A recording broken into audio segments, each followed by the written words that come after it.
బులెటిన్లో బ్రేకింగ్ చూస్తున్నాం. పశ్చిమ బెంగాల్ సీఎం మమతా బెనర్జీ పొత్తులపై కీలక వ్యాఖ్యలు చేశారు. కాంగ్రెస్ పార్టీ బలంగా ఉన్న చోట సార్వత్రిక ఎన్నికల్లో ఆ పార్టీకి మద్దతిస్తామని స్పష్టం చేశారు. కాంగ్రెస్ కూడా ప్రాంతీయ పార్టీలు బలంగా ఉన్న చోట త్యాగాలకు సిద్ధపడాలన్నారు మమతా బెనర్జీ.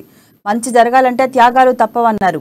దేశంలో 200 చోట్ల కాంగ్రెస్ బలంగా ఉందని వెల్లడించారు.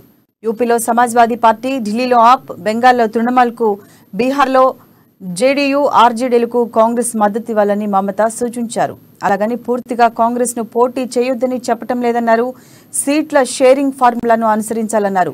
సార్వత్రిక ఎన్నికల్లో కాంగ్రెస్ తో పొత్తు ఉండదని కొన్నాళ్ల క్రితం తెగేసి చెప్పిన మమత కర్ణాటక ఫలితాల తర్వాత వైఖరిని మార్చుకోవటం గమనార్హం.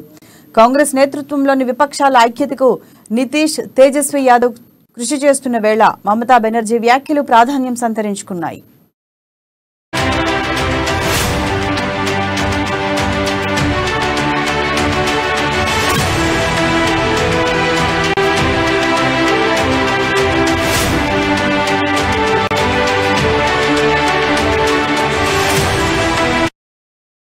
బులెటిన్లో బ్రేకింగ్ చూస్తున్నాం.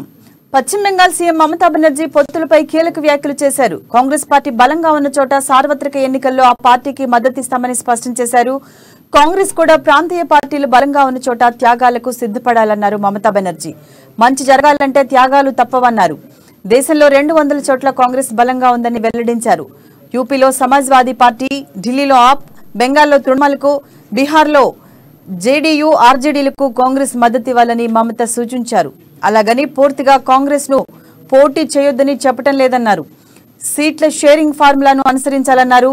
సార్వత్రిక ఎన్నికల్లో కాంగ్రెస్ తో పొత్తు ఉండదని కొన్నాళ్ల క్రితం తెగేసి చెప్పిన మమత కర్ణాటక ఫలితాల తర్వాత వైఖరిని మార్చుకోవటం గమనార్హం.